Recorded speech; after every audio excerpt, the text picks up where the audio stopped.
Facebook, los que nos miran también en YouTube. Hoy vamos a tratar el tema, el juicio del gran trono blanco y el tribunal de Cristo. También lo incluimos allí porque tiende a haber una confusión entre ambas apreciaciones. El juicio del trono blanco y el tribunal de Cristo, que también lo incluimos. Aunque en las hojas ustedes ahí solo tienen el juicio del trono blanco, pero en realidad también vamos a hablar sobre el tribunal de Cristo. Muy bien, esta lectura, hermanos, la tenemos en Apocalipsis capítulo 20, versículo 11 hasta el versículo 15. Apocalipsis 20, 11 al 15.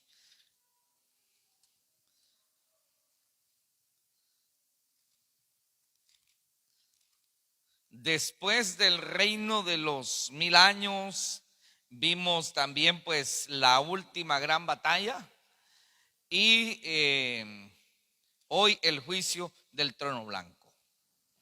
El juicio del trono blanco. Apocalipsis 20, versículo 11 al 15 dice: y vi un gran trono blanco y al que estaba sentado en él, de delante del cual huyeron la tierra y el cielo, y ningún lugar se encontró para ellos. Y vi a los muertos grandes y pequeños en pie ante Dios, y los libros fueron abiertos, y otro libro fue abierto, el cual es el libro de la vida, y fueron juzgados los muertos por las cosas que estaban escritas en los libros según sus obras. Y el mar entregó los muertos que había en él, y la muerte y el Hades entregaron los muertos que habían en ellos, y fueron juzgados cada uno según sus obras. Y la muerte y el Hades fueron lanzados al lago de fuego. Esta es la muerte segunda. Y el que no se halló inscrito en el libro de la vida fue lanzado al lago de fuego. Hijo, bájemele un poquito, por favor, al volumen general, por favor. Muy bien.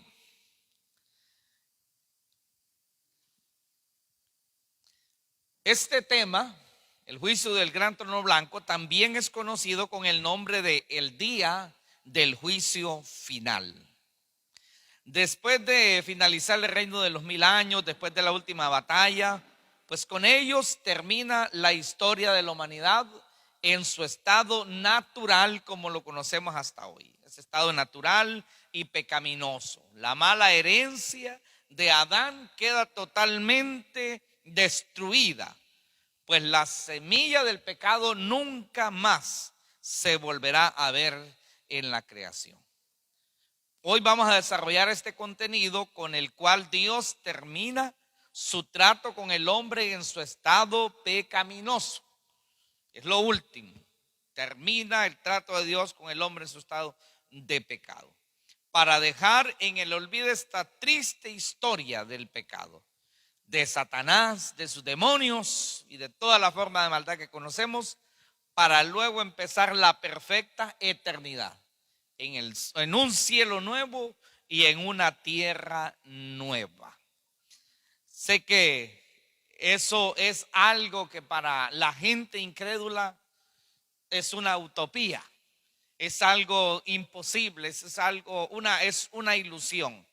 Para la gente impía, la gente incrédula, todas estas promesas solo son un espejismo, un cuento de hadas, dicen ellos. Así lo ven. Aunque muchos de ellos dicen que son cristianos, pero ven esto como un cuento de hadas. Es que el verdadero cristiano cree la revelación divina. Así que en este juicio del gran trono blanco, algo que vamos a ver en primer lugar es que es un juicio justo con el único juez justo que existe. Ese juez que no juzga por lo que le dicen, sino por lo que él conoce, por lo que él sabe, porque no hay nada oculto para él. Ese juez justo, Dios mismo en Cristo. Por eso empezamos con el verso 11 del capítulo 20 que dice: y vi un gran trono blanco y el que estaba sentado en él, de delante del cual huyeron la tierra y el cielo y ningún lugar se halló para ellos. Lo primero que vemos en esto, hermanos, es que es un juez justo porque Él es perfecto por la justicia, por la dignidad que Él tiene, que Jesucristo tiene. Él es digno, Él es perfecto. Es el único digno de ser el juez. Así como también era el único digno de abrir los sellos, también es el único digno de ser el juez. Cuando dice la expresión un gran trono blanco y al que estaba sentado sobre él, bueno, es un impresionante trono que inspira un gran reconocimiento. Es imposible de obviar ver tan grande y majestuoso trono. Y se destaca por ser, figurativamente hablando, un lugar de inmedible autoridad para el Señor Jesucristo.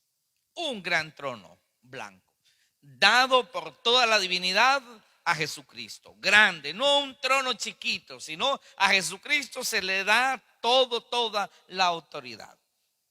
Y el hecho de ser blanco es una representación de la justicia, de la pureza y de la santidad del Cordero, de la limpieza del Cordero que es el Señor Jesucristo. Por ahí la hermana Nelly ya anda con el micrófono para los que nos van a ayudar a leer.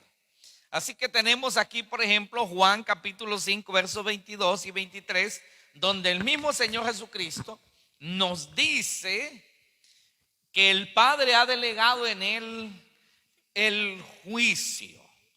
Muy bien, hermano. Léame Juan 5, 22. Porque el Padre a nadie juzga, sino que todo el juicio dijo al Hijo, para que todos honren al Hijo como honran al Padre. El que no honra al Hijo, no honra al Padre que le envió. Amén.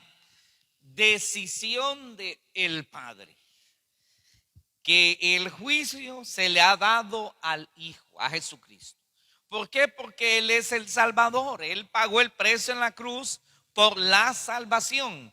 Así que Él también es el juez justo, el que merece estar a cargo de ello. Y el Padre se lo da. Dice que todo el juicio dio al Hijo. Bueno, el Padre entrega al Señor Jesucristo todo el juicio a manera de honra, porque Él es el único digno por ser Dios hecho hombre y por haberse dado en sacrificio en la cruz. Nadie más lo hizo. Quien desprecia este magnífico sacrificio, el de Cristo en la cruz, morirá en sus pecados sin llegar a la gloria de Dios.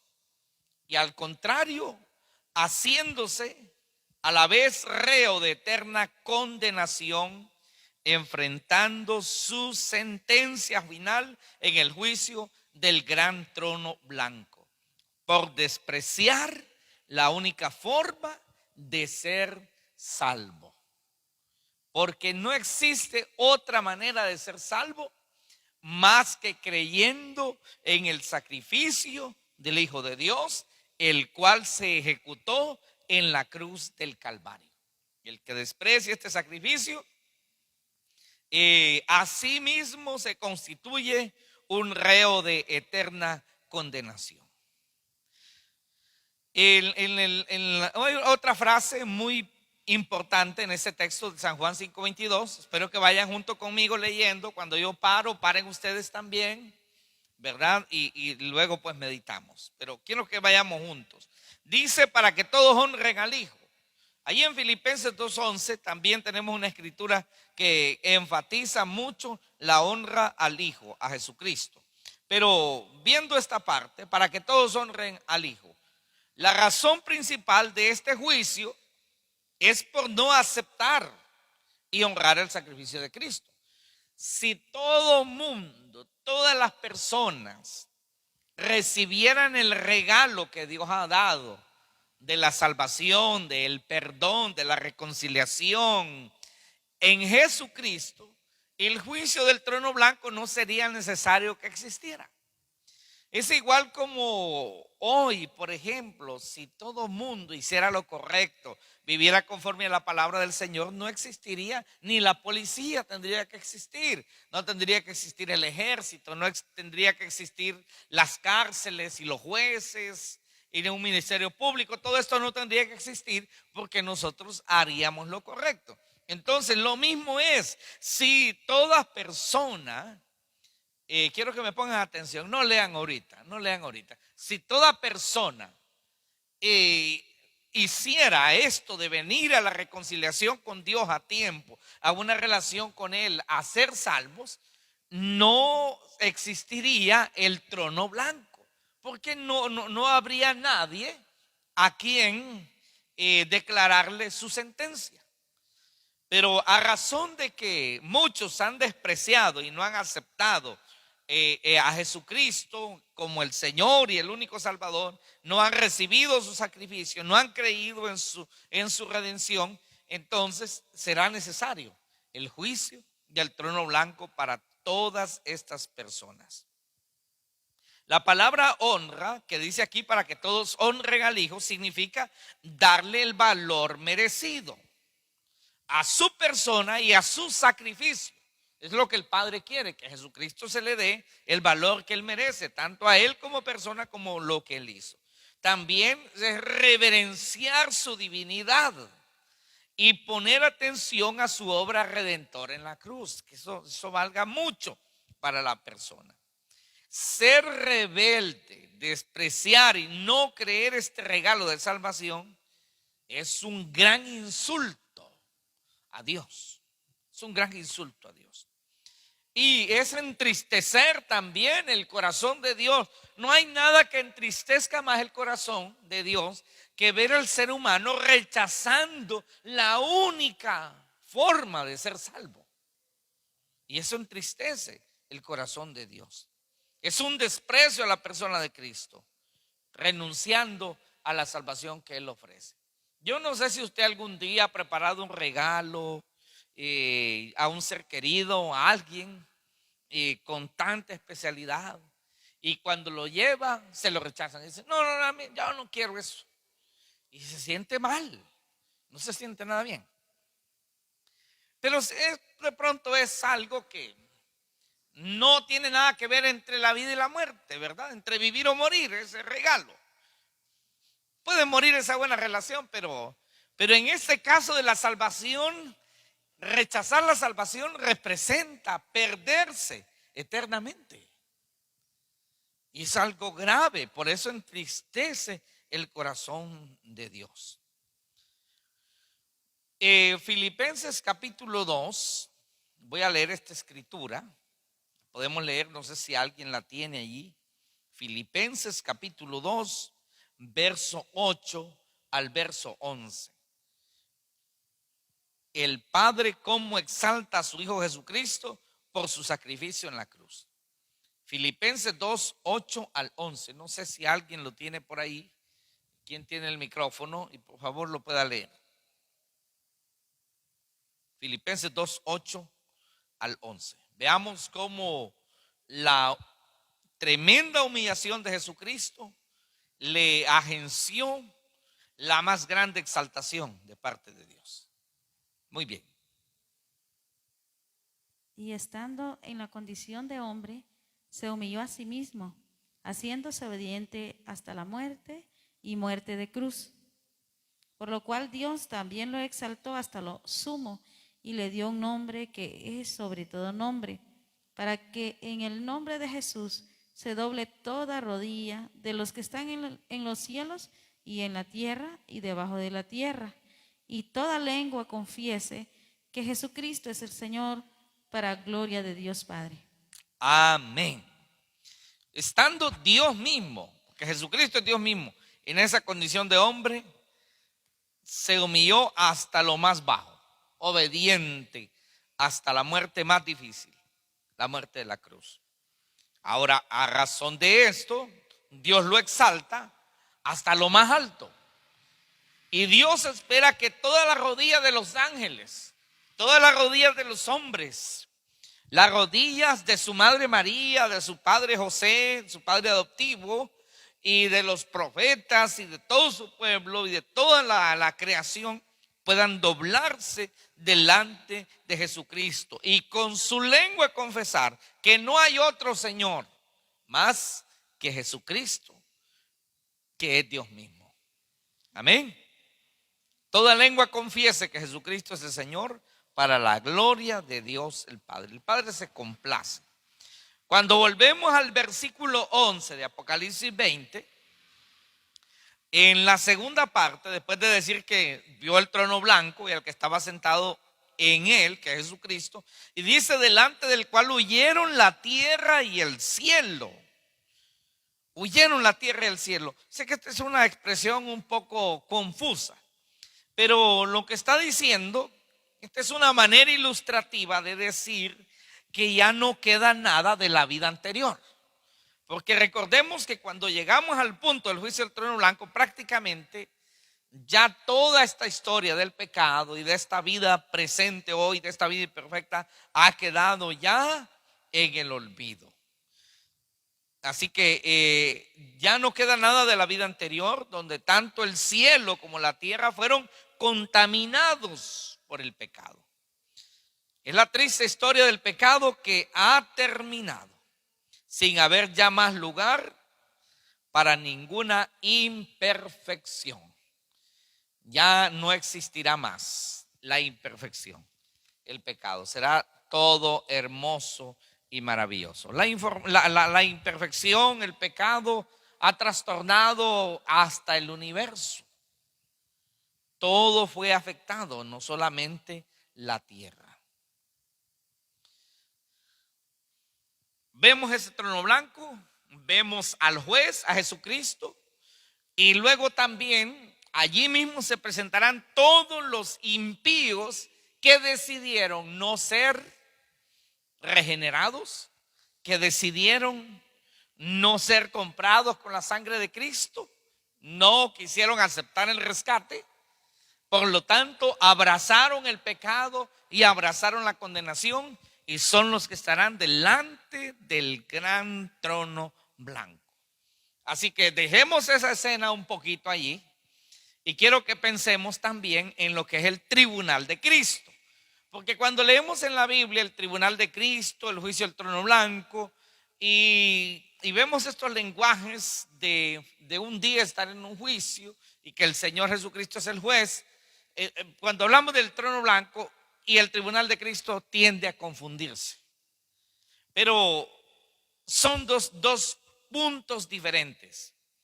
El trono blanco, el juicio del trono blanco es una cosa y el tribunal de Cristo es otra.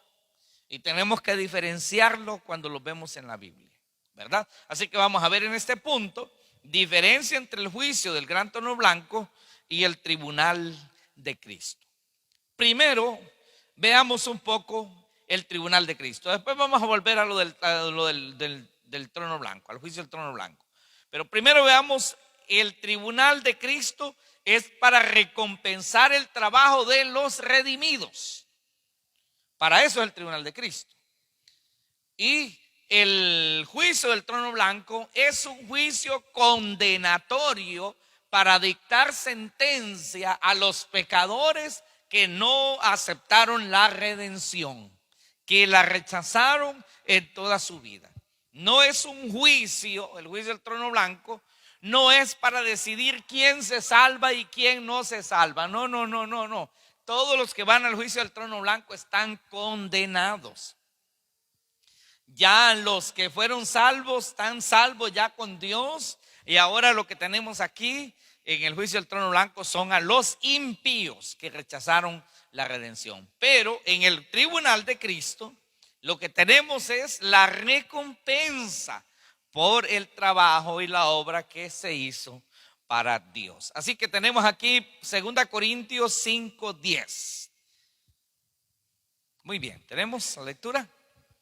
Porque es necesario que todos nosotros comparezcamos ante el tribunal de Cristo, para que cada uno reciba según lo que haya hecho mientras estaba en el cuerpo, sea bueno o sea malo. Amén. Así a simple vista, cualquiera se imagina que es el trono blanco. Pero no es el trono blanco, porque en el trono blanco, allí dice, el mar entregó sus muertos, el Hades entregó sus muertos, y ya cuando se dé el juicio del trono blanco, los cristianos, la iglesia, el verdadero cuerpo de Cristo, ya ha resucitado, ya está con los cuerpos glorificados y está con Dios, ya no tiene que enfrentar ningún juicio. Entonces, aparentemente así, si se ve así, cualquiera podría pensar que es lo mismo, pero no. Cuando Pablo dice es necesario que todos nosotros comparezcamos ante el tribunal de Cristo, no es el mismo trono blanco, no es el mismo. Aquel es para los impíos que no se arrepintieron. Y dice para que cada uno reciba según lo que ha hecho, mientras estaba en el cuerpo, sea bueno o sea malo. Cuando dice aquí malo, no se refiere en sí precisamente a la vida de maldad, sino a la mala calidad de su trabajo o de su consagración, porque de todos es conocido que no todos los cristianos actúan en excelencia delante de Dios. Hay unos cristianos más consagrados, más dedicados que otros.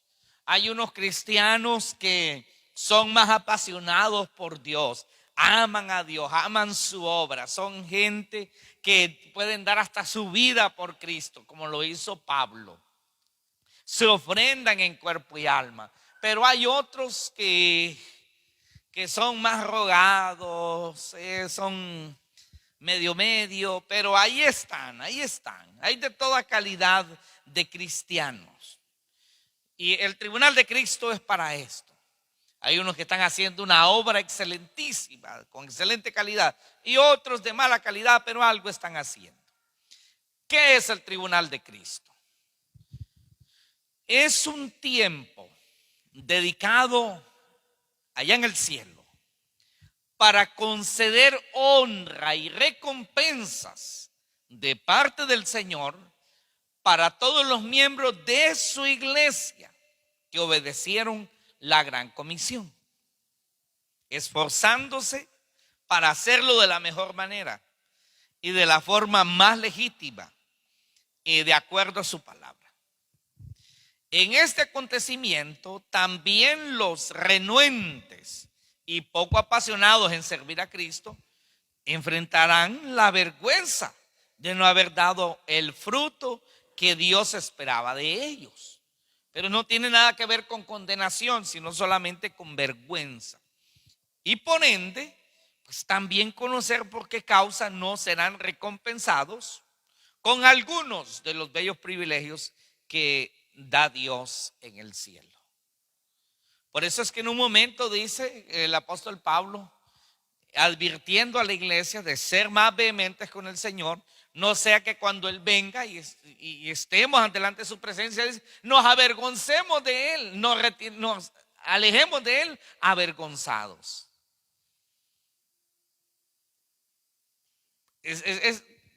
Esto es típico, por ejemplo, en algún momento, aquí en lo humano se vive. De pronto fallamos o se nos olvidó haber sido gratos en una situación especial y decimos nosotros, yo debía haber hecho algo y no lo hice, qué vergüenza, ¿verdad? Lo vivimos en lo natural, se vivirá allá en el cielo. Mucho pueblo de Dios, muchas personas lo vivirán porque tuvieron la oportunidad de darse a Dios, de hacer algo para Dios, pero no le dieron la debida importancia. Ahora, eso no significa que estén condenados, no, están con el Señor, pero la recompensa tiene una medida, hermanos. Amén.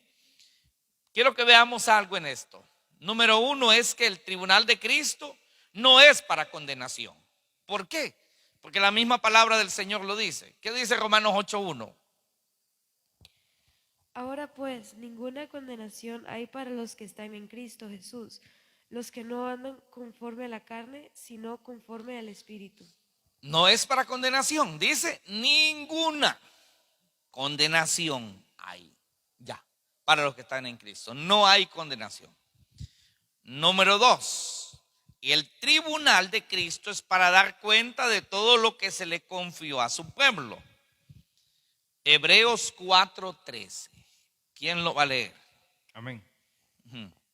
Y no hay cosa creada que no sea manifiesta en su presencia. Antes bien, todas las cosas están desnudas y abiertas a los ojos de aquel en quien tenemos que dar cuenta. Ujú. Y Hebreos 13:17 dice: obedeced a vuestros pastores y sujetaos a ellos, porque ellos velan por vuestras almas como quienes han de dar cuenta. Amén. Vamos a dar cuenta de nuestra vida cristiana, de nuestro servicio, de nuestro desarrollo ministerial, de qué hicimos para Dios mientras estábamos en este cuerpo como cristianos.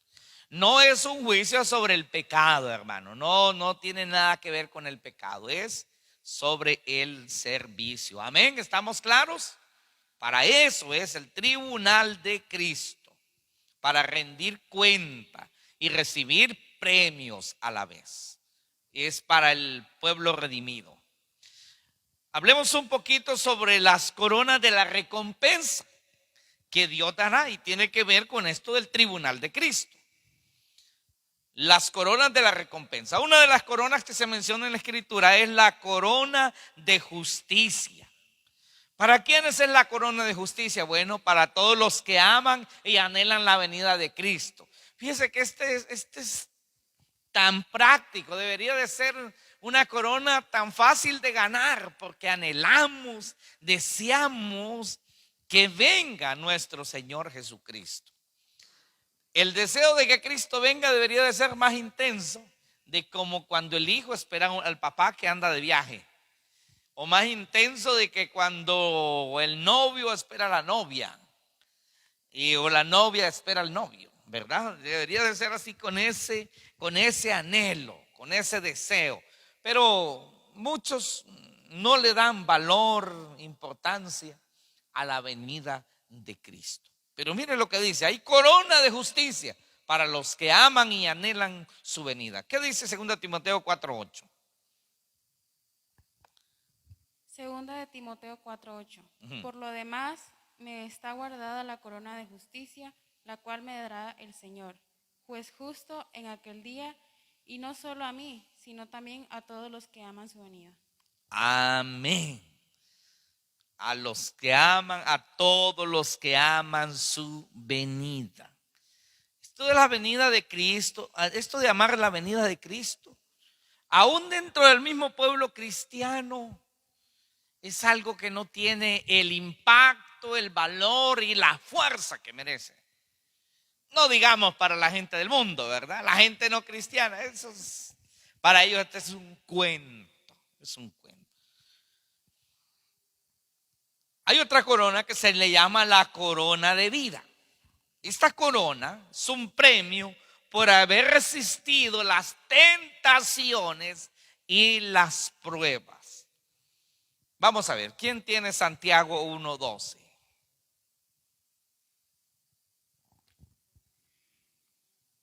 Santiago 1:12.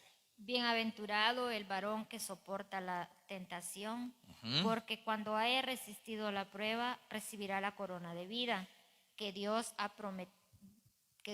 prometido a los que le aman. La tentación es el pecado, la prueba es todo el sufrimiento y la persecución. Amén. Amén. Como cristianos estamos llamados a resistir la tentación del pecado y también a soportar el sufrimiento, las persecuciones. Me da mucha tristeza el hecho de pensar y saber y ver la experiencia de muchos cristianos que no soportan nada.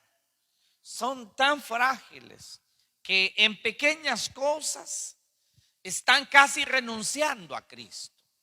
Ni siquiera se le puede calificar como persecución, sino cualquier cosa, cualquier disgusto, no pasan la prueba.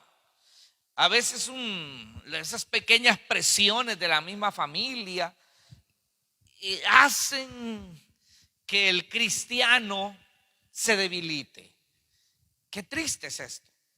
Cuando vemos a los apóstoles recibiendo azotes, recibiendo todo tipo de vejaciones y desprecios mismos, y el mismo Señor Jesucristo dándonos ejemplo de esa perseverancia. Pero mucho cristiano de este tiempo es un cristiano que no aguanta nada. Es un cristiano demasiado débil, demasiado débil. Sé que hay cristianos fuertes, pero hay una gran cantidad de hermanos débiles, débiles, débiles, débiles. Pero estamos llamados a ser fuertes, hermanos, por favor. Tenemos que tener esa conciencia de ser fuertes, porque mire, bienaventurado el varón que soporta la tentación. Cuando haya resistido la prueba, recibirá la corona de vida.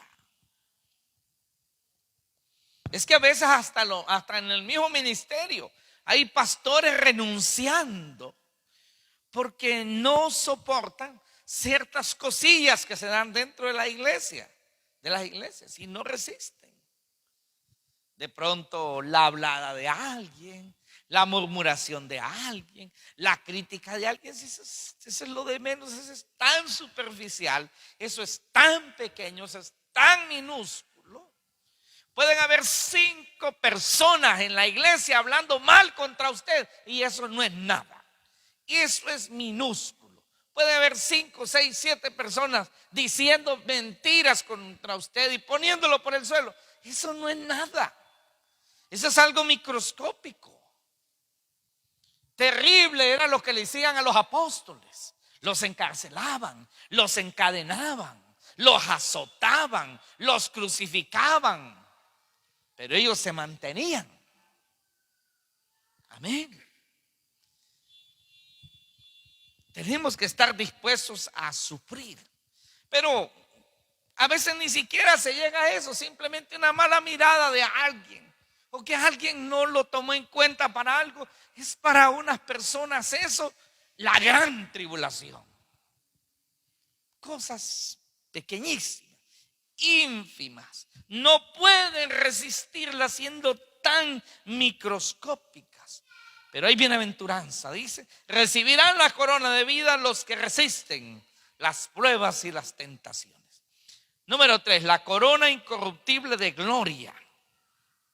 Esto es para los siervos que guían la iglesia de Dios. Allí van los apóstoles, por ejemplo, que hicieron ese gran trabajo, los maestros, los pastores, los evangelistas haciendo ese trabajo, los líderes en las iglesias haciendo ese trabajo. La corona incorruptible de gloria se llama esta recompensa. Primera Pedro 5:4. ¿Quién tiene todo este pasaje? Y cuando aparezca el príncipe de los pastores, vosotros recibiréis la corona incorruptible de gloria. Esta corona es la recompensa por haber servido a Cristo de manera legítima, incondicional y con el único motivo de glorificar al Señor y edificar la fe de las personas. 1 Corintios 4:1. Así pues, tengamos los hombres por servidores de Cristo y administradores de los misterios de Dios. Ahora bien, se requiere de los administradores que cada uno sea hallado fiel. Amén. Amén. Hoy vivimos en un tiempo, por ejemplo, donde hay pastores por todas partes, pastoras. Contrario a unos 30 años, que para que alguien fuera pastor, ¿verdad? Había una serie de requisitos. Por ejemplo, el haber perseverado en la iglesia, sirviendo, ayudando, siendo líder, predicando, ganando experiencia en la iglesia. Y también haber asistido a un instituto bíblico, ¿verdad?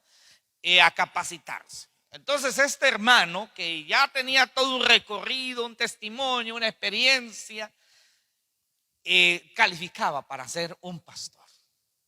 Y era ungido y era enviado como pastor.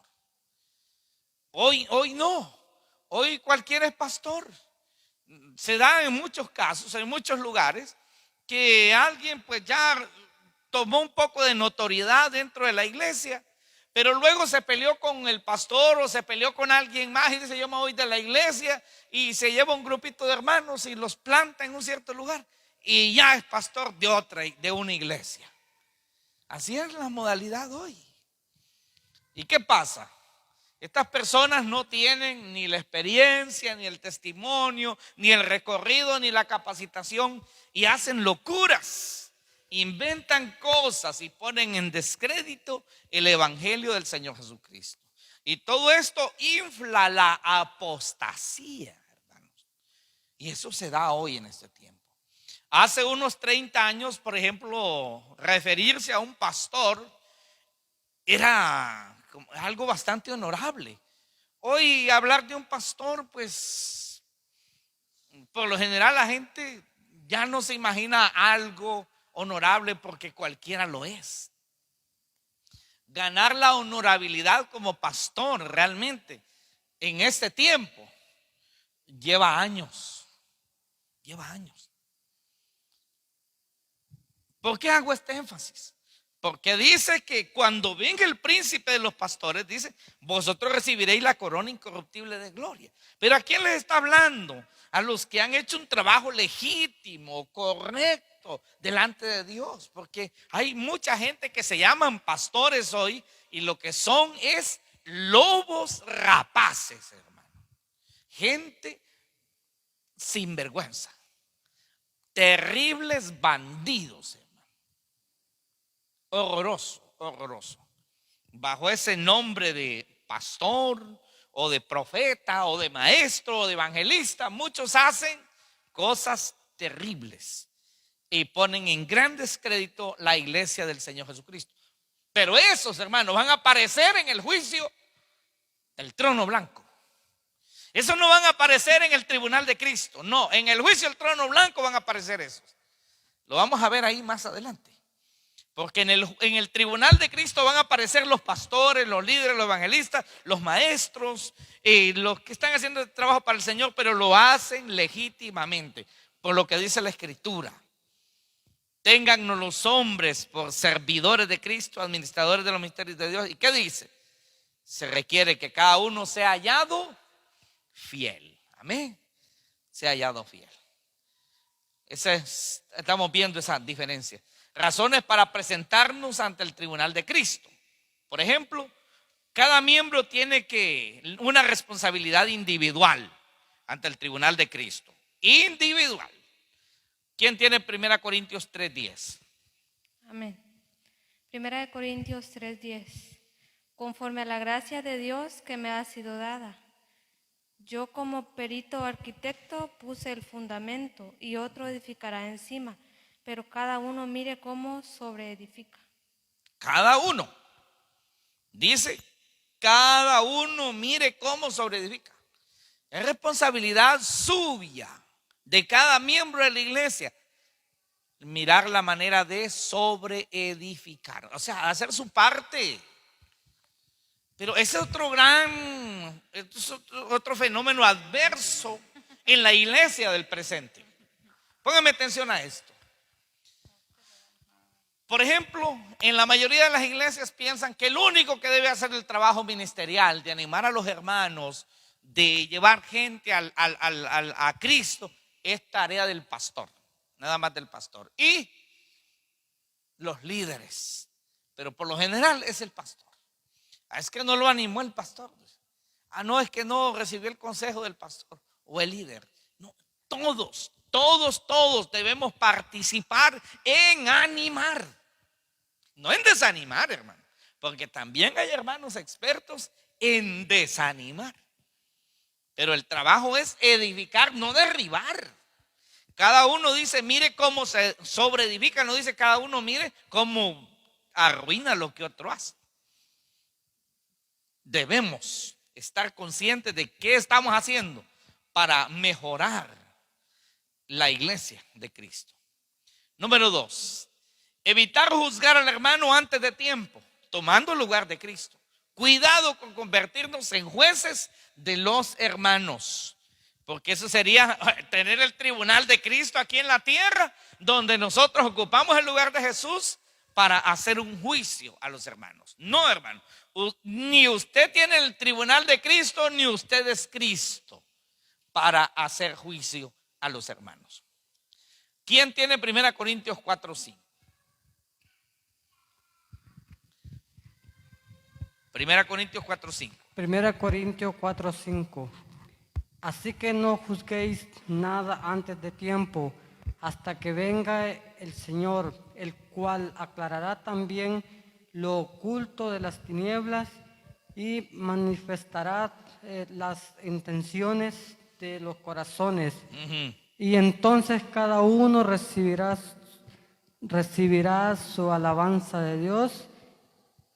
Pero esto, hermanos, lo he presentado como ejemplo en mí y en Apolos, por amor de vosotros, para que en vosotros aprendáis y no pensar más de lo que está escrito. Amén.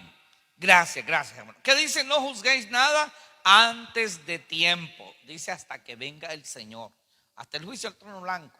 No podemos estar juzgando nada, ni las acciones, ni peor las intenciones de los corazones, cosas que solo Dios conoce, hermano.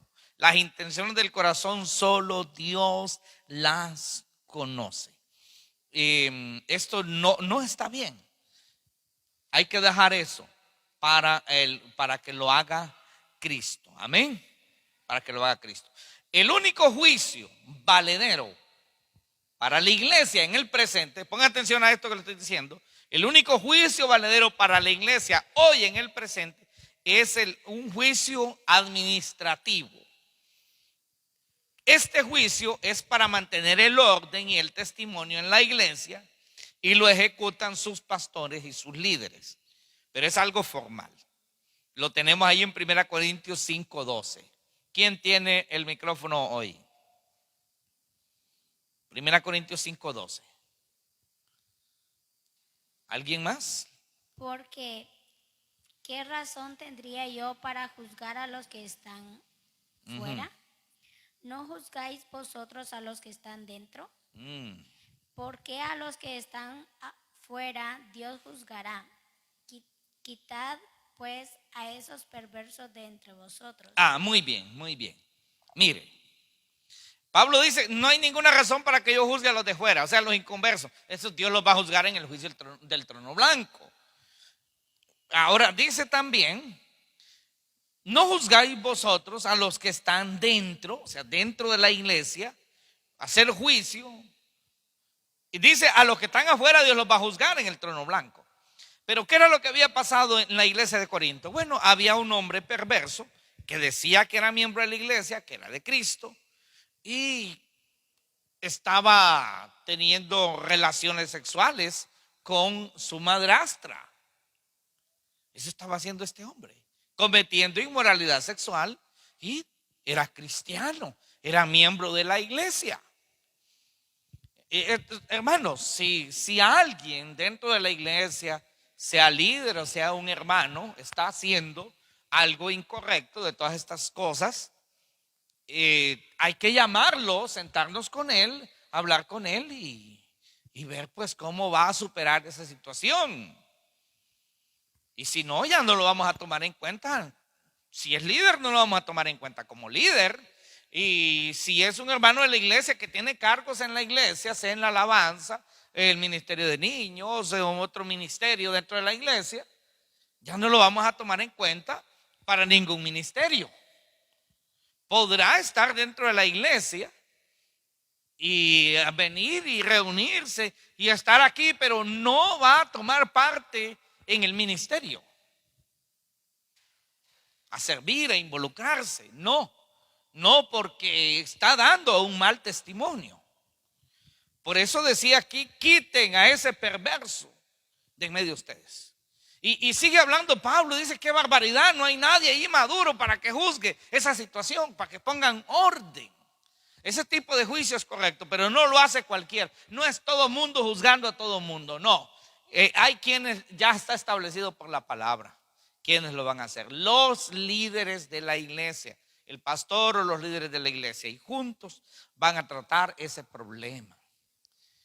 No para desacreditar a la persona ni difamar a la persona, pero para llamar al orden y para poner todo en su lugar. ¿Tiene sentido?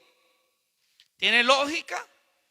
Porque tampoco la iglesia es que tiene que ser un potrero donde todo el mundo hace lo que quiere, hermano, ¿verdad? Y se va a vivir conforme al mundo y siempre se va a estar sirviendo en la iglesia. Eso no es permitido por Dios.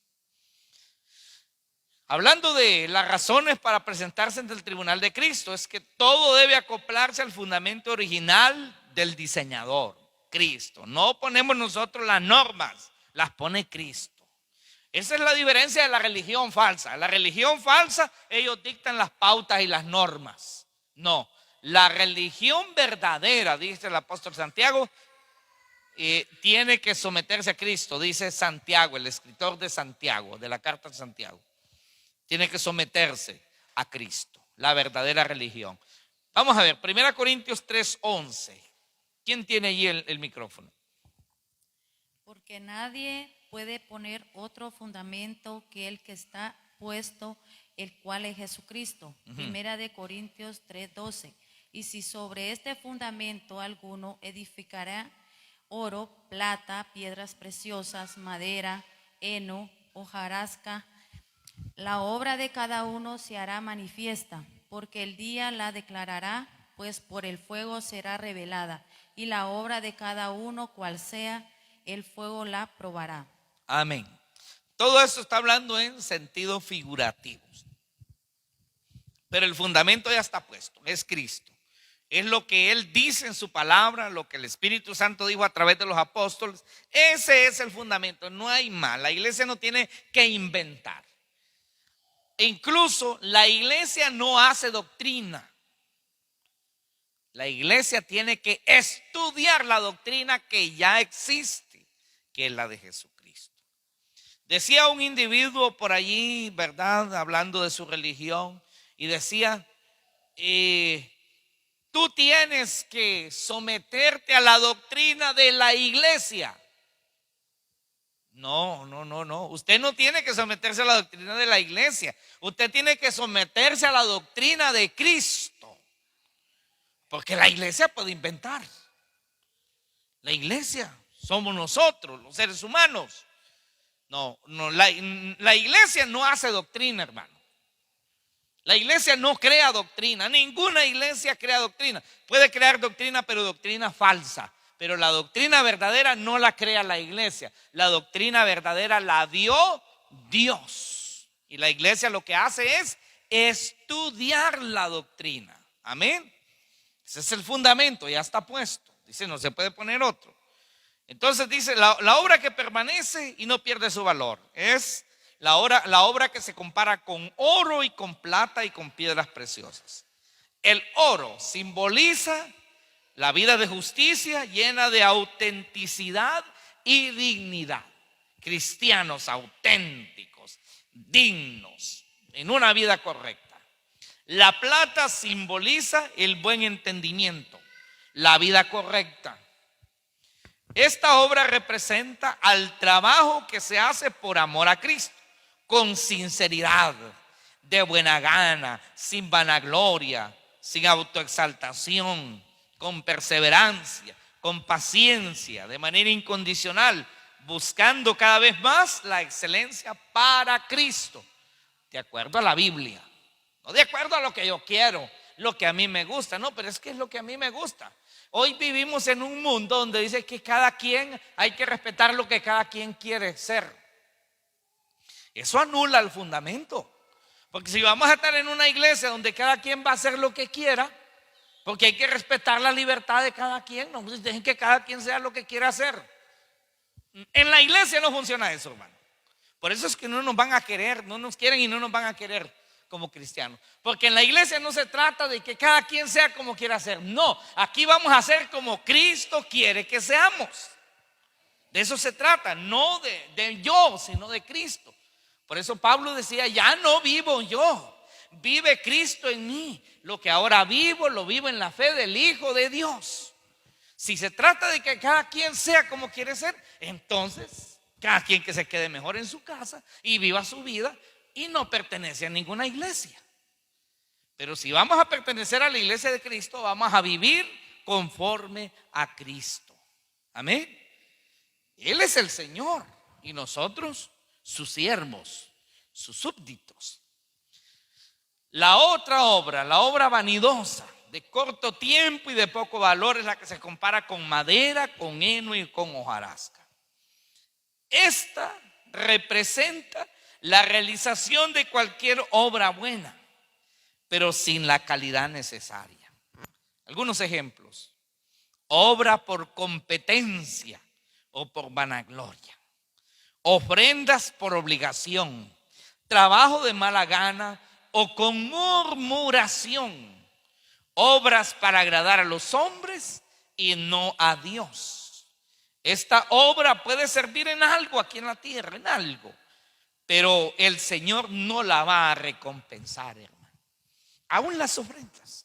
Dice que Dios bendice al dador alegre, pero al dador a la fuerza, el dador que lo hace con tristeza y con dolor, Dios no lo va a bendecir. Mejor que se quede con ese dinerito en la bolsa que le va a servir para una Coca-Cola o para otra cosa, o para comprarse ahí la provisión de la semana, no sé. Pero si no lo va a dar con alegría, pues quédese con ella, porque de todas maneras Dios no la va a tomar en cuenta. Pero si la da, de algo va a servir. Si se está en construcción, va a servir para comprar un par de bolsas de cemento, algo va a servir, pero no tendrá recompensa de Dios. Porque para que tenga recompensa tiene que hacerlo con calidad, con amor, con alegría. Y eso solo Dios lo sabe. Amén. ¿Qué dice 1 Corintios 3:14? ¿Quién tiene allí el micrófono? 1 Corintios 3:14. Si permaneciere la obra de alguno que sobreedificó, recibirá recompensa. Si la obra de alguno se quemare, él sufrirá pérdida, si bien él mismo será salvo, aunque así como por fuego. La persona sin recompensa tendrá una salida estrecha, como alguien que escapa de un edificio en llamas, que pierde todas sus posesiones y solo logró salvar su vida.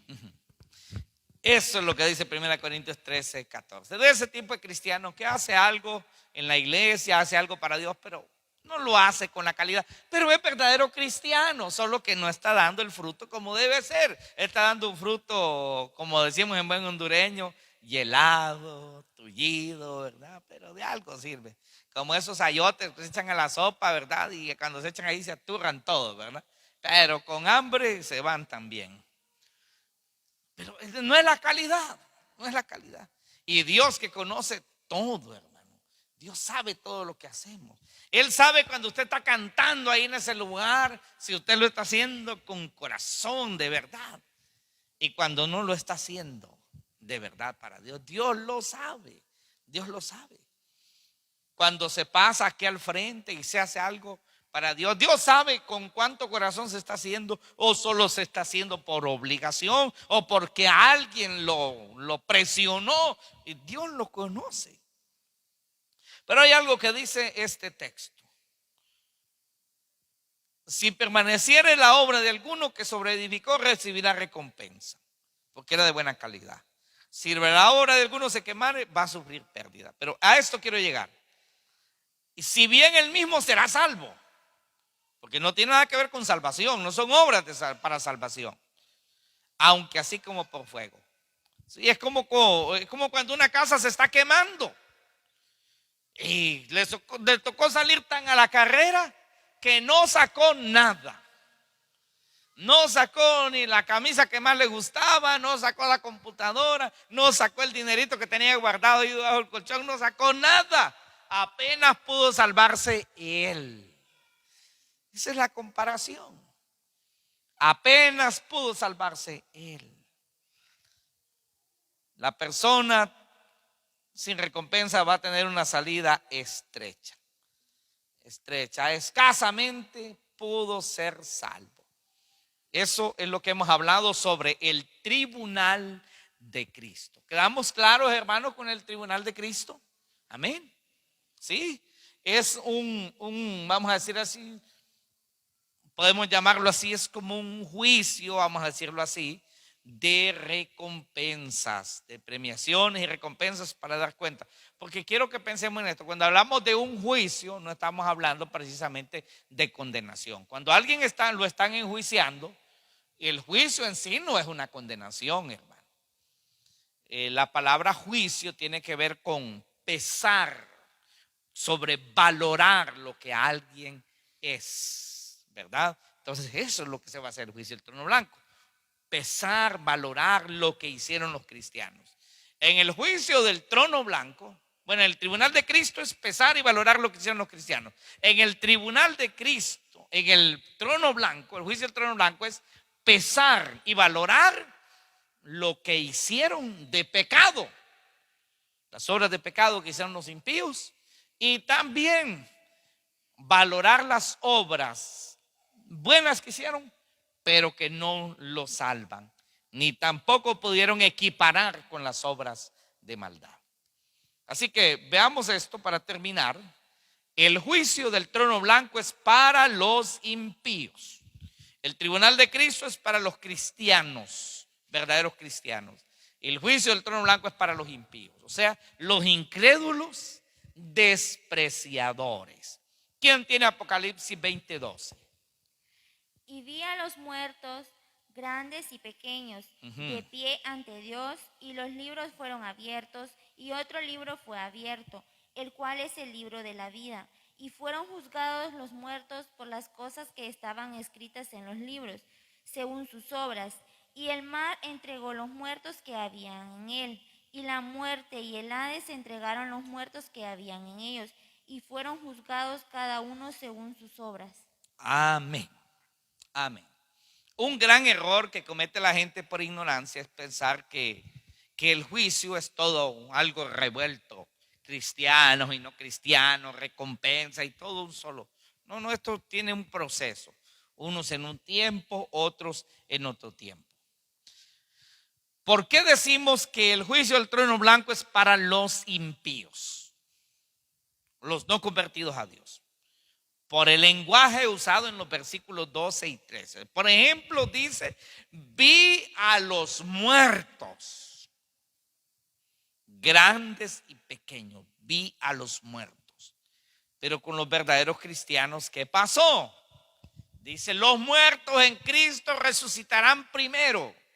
Y los que vivimos y los que hayamos quedado seremos transformados en un abrir y cerrar de ojos, dice, y así estaremos para siempre con el Señor. Ya esos ya no califican como muertos. Amén. Ya no son muertos. Estos están ya glorificados, ya han pasado el tribunal de Cristo, ya recibieron esas recompensas y viven con Dios en la gloria para siempre. ¿Qué tienen que andar haciendo los salvos en el juicio del trono blanco? Si ese es para los muertos, para los que no resucitaron en la venida de Cristo, los que no resucitaron en la primera resurrección. Amén. Estamos claros con esto, ¿verdad?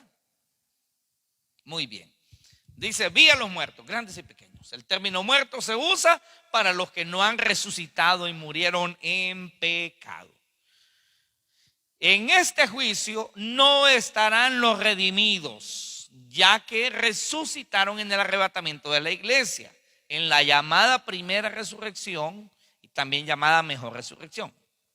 Ya los salvos en la sangre del Cordero no están muertos, tienen más de 1000 años de haber resucitado y de tener los cuerpos glorificados. Así que no tienen nada que ver con el juicio del trono blanco. Dice otra parte del versículo 12, y los libros fueron abiertos, y otro libro fue abierto, el cual es el libro de la vida.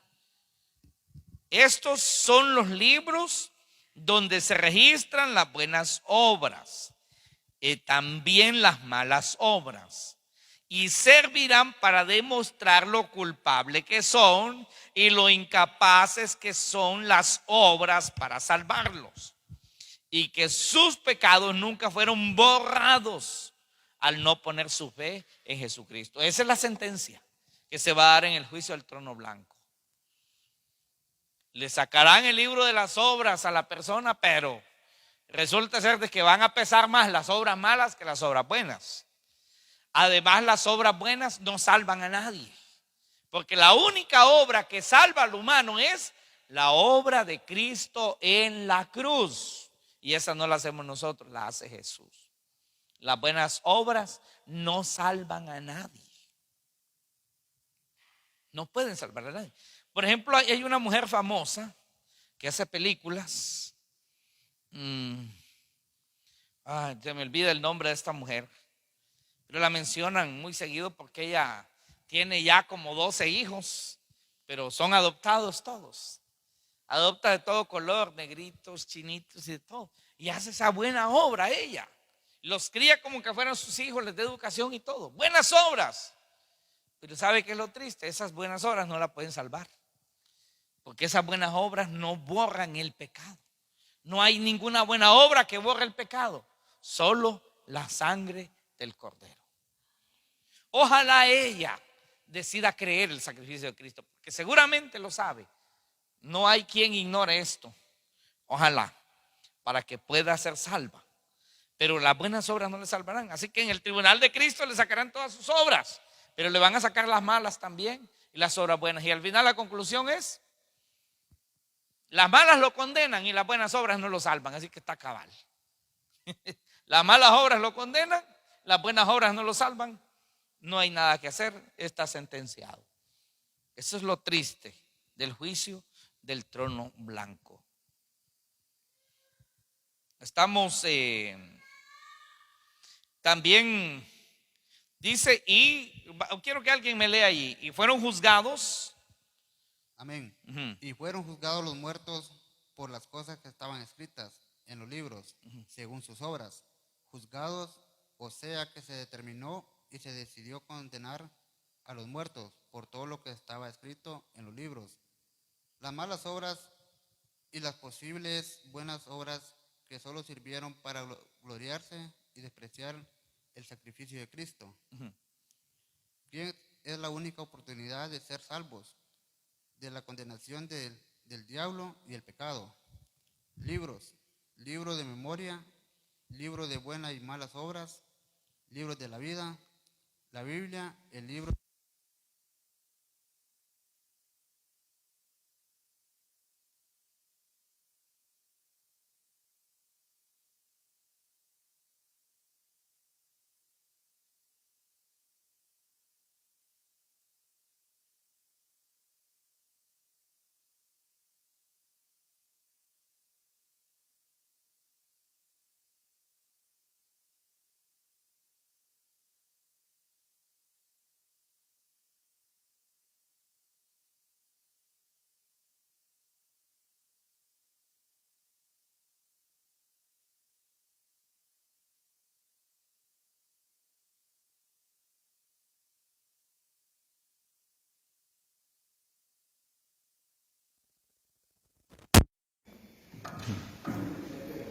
Hágalo más para atrás.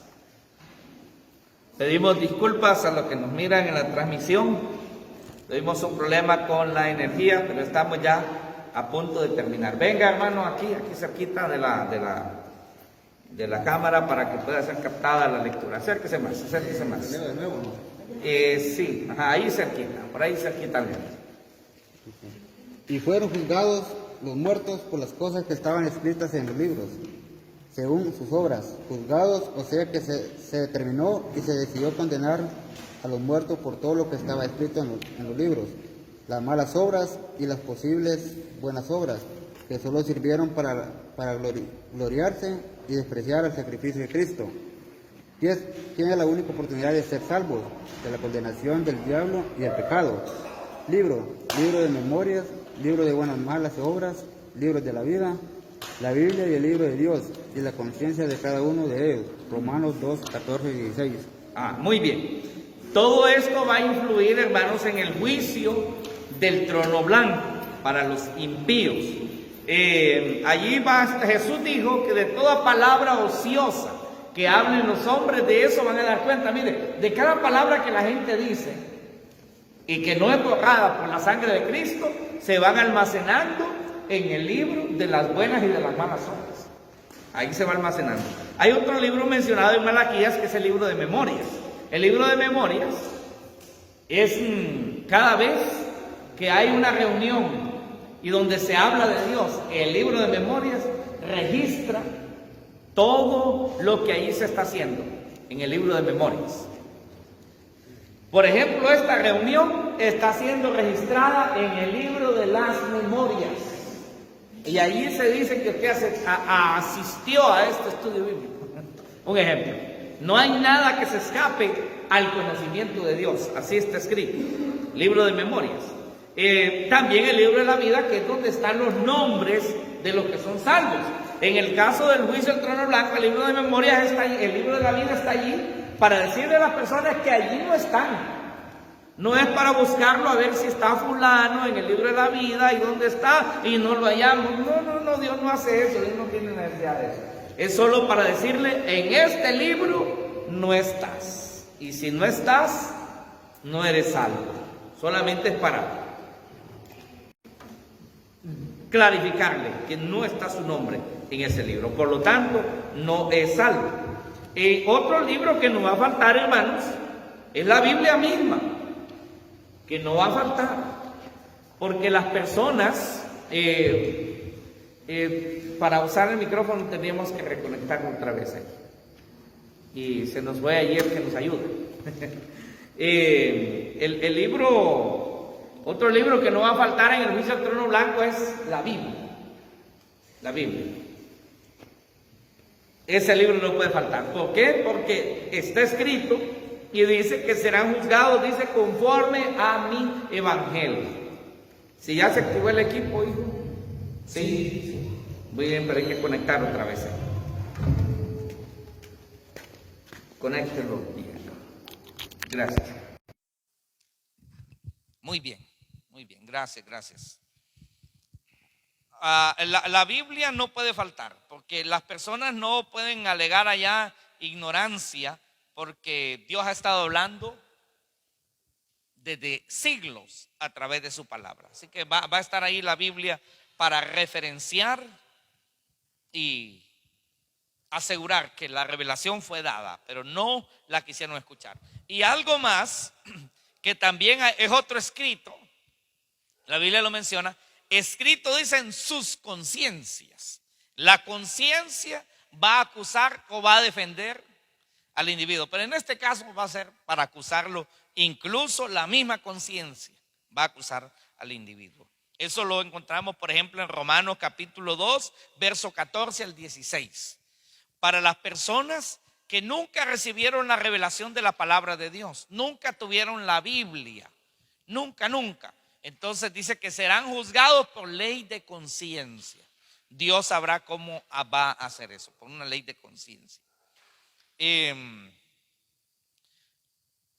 Para terminar, los falsos cristianos y los falsos predicadores van a estar ahí en el juicio del trono blanco. Ellos no van a ir al tribunal de Cristo, sino al juicio del trono blanco. Falsos predicadores y falsos cristianos al juicio del trono blanco. Vamos a ver, ¿quién va a leer? ¿Sí, hermano? Mateo 7:22. Muchos me dirán en aquel día, Señor, no profetizamos en tu nombre, y en tu nombre echamos fuera demonios, y en tu nombre hicimos muchos milagros. Y entonces les declararé, nunca os conocí, apartados de mí, hacedores de maldad. En el día del juicio, estas personas pretenderán haber ganado su salvación por lo que hicieron, pero lamentablemente no pusieron su fe únicamente en el sacrificio de Cristo, razón por la cual les dice, nunca os conocí, y les agrega, hacedores de maldad, demostrando que no dieron buen testimonio de cristiano. Apocalipsis 20. Vamos a quedarnos allí. Gracias, hermano. Gracias. Muy bien. Y de esos hay muchos, en muchos grupos religiosos, en muchas iglesias que se dicen cristianas, hay muchos de estas personas, falsos cristianos y falsos predicadores. Está atestado hoy el mundo de falsos predicadores, de vividores y vagos, porque no son otra cosa, vagos y vividores. De eso hay un montón, hay que tener mucho cuidado. Por eso aquí en la iglesia, hermano, nosotros no le abrimos la puerta hacia cualquier gente. Nosotros no los conocemos. Tenemos que conocerlos porque hoy vivo en un mundo difícil. Pero mire que le van a decir al Señor: Señor, si en tu nombre profetizamos, echamos fuera demonios, Señor, hicimos milagros en tu nombre, Señor, predicamos aquí, predicamos allá. Yo no los conozco a ustedes, nunca los conocí. En otras palabras, mi sangre nunca los lavó. Su nombre no está en el libro de la vida. Nunca vinieron a mí de verdad. Nunca los conocí. Y les dice: hacedores de maldad. Hacedores de maldad. Un pastor que conocemos, llegó un individuo de estos, le destruyó la iglesia, le destruyó la familia. Son hacedores de maldad. Van al juicio del trono blanco estos bandidos. Vemos el último texto, que es Apocalipsis 20:14. Y aquí terminamos. Amén. Apocalipsis 20:14. Y la muerte y el Hades fueron lanzados al lago de fuego. Esta es la muerte segunda. Y el que no se halló inscrito en el libro de la vida fue lanzado al lago de fuego. Este verso 15 es, mi opinión, el texto más triste de la Biblia. No sabemos todo lo que implica este texto exactamente. Y yo no quiero estar allí para saberlo. Solo el hecho de estar lejos de Dios eternamente es bastante terrorífico. Amén, hermano. Sí. Si hay un texto que yo no quisiera que estuviera en la Biblia, pero está, y Dios decidió que estuviera, Él sabe por qué decidió que estuviera. Pero no es un texto así que tan halagador y emocionante. Para mí este es el texto más triste de la Biblia. El texto que da más miedo es este. Y la muerte y el Hades fueron lanzados al lado de fuego, la muerte segunda. Y el que no se haya inscrito en el libro de la vida fue lanzado al lado de fuego. Ese es el versículo más triste de la Biblia. ¿Qué implica todo esto? ¿Cómo es? Yo no le puedo dar una explicación. Solo le puedo decir que no estar en ese libro es lo peor que le puede pasar a un ser humano. Pero no es culpa de Dios, es culpa de Él. Culpa de la persona. Porque para eso tenemos suficiente tiempo de vida para decidir, recibir o rechazar a Cristo. Tristemente, muchos lo rechazan. Cristo no les importa. La Biblia para muchos es mentira. Pero no hay nada más verdadero que la palabra de Dios. Pónganse de pie un momentito mientras de pronto ustedes tienen ahí también sus preguntas para que las hagan. Y vamos a orar para cortar la transmisión después. Invito a los que nos miran en Facebook para que tomen una decisión con Cristo. Si tienen duda de su relación con Dios, lo puedan hacer. Los que nos miran ahí también en YouTube en su momento. Señor Jesucristo, gracias porque tú eres bueno. Dios, tú eres bueno. Desde el momento que nos diste la vida, eres bueno. Nos has dado sustento, eres bueno. Pero eres tan bueno que a pesar de ser pecadores, nos has amado y nos diste a Jesucristo a morir en la cruz para salvarnos y que no estuviéramos allí en el juicio del trono blanco. Gracias, gracias. Pero tristemente, Señor, muchos no creen. Gracias por lo que creen. Gracias por los que están creyendo en este momento y abren su corazón a ti, Señor. Gracias. En el nombre de Jesús. En el nombre de Jesús. Yo les digo a usted, mientras oramos, mientras sus hermanos están orando y usted está orando allí, pídale perdón al Señor. Si tiene dudas de su relación con Dios, de su salvación, si no sabe si su nombre está escrito en el libro de la vida, si no sabe si dónde va a estar, si va a estar en el juicio del trono blanco o en el tribunal de Cristo, recibiendo recompensas, o en el juicio del trono blanco siendo condenado. Si tiene dudas, asegúrese ahora. Sea redimido en la sangre del Cordero. Porque los que estarán en el juicio del trono blanco son los que no fueron lavados en la sangre del Cordero. Los que no creyeron al sacrificio de Cristo, créalo ahora mismo, reciba a Jesús, entréguesele a Él, pídale perdón, recíbalo como su único Señor y Salvador y sírvalo solo a Él, alábelo solo a Él, agradézcale solo a Él y conságrese a su palabra. Hable con Él, póngase a cuentas con Él, porque en Isaías 1:18 dice: venid luego y estemos a cuentas, dice el Señor. Si tus pecados fueren negros como la grana, como la nieve, serán emblanquecidos, y fueren rojos como el carmesí, vendrán a ser como blanca lana. El Señor dice que el que llega a Él no le echa fuera. Búsquelo en este momento, entréguese a Él. Hoy, dice la Escritura, es el día aceptable. Hoy es el día de la salvación.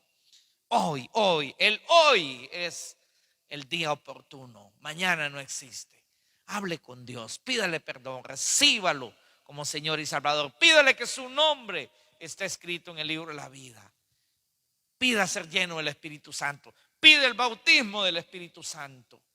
Hable con Dios, hágalo. Es algo muy personal entre usted y Dios. No lo hace la religión, solo lo puede hacer usted en Dios. Gracias, Padre. Gracias por los que han creído. Gracias. Ayúdales en el nombre de Jesús. Amén. Amén. Dios les bendiga. Pueden sentarse.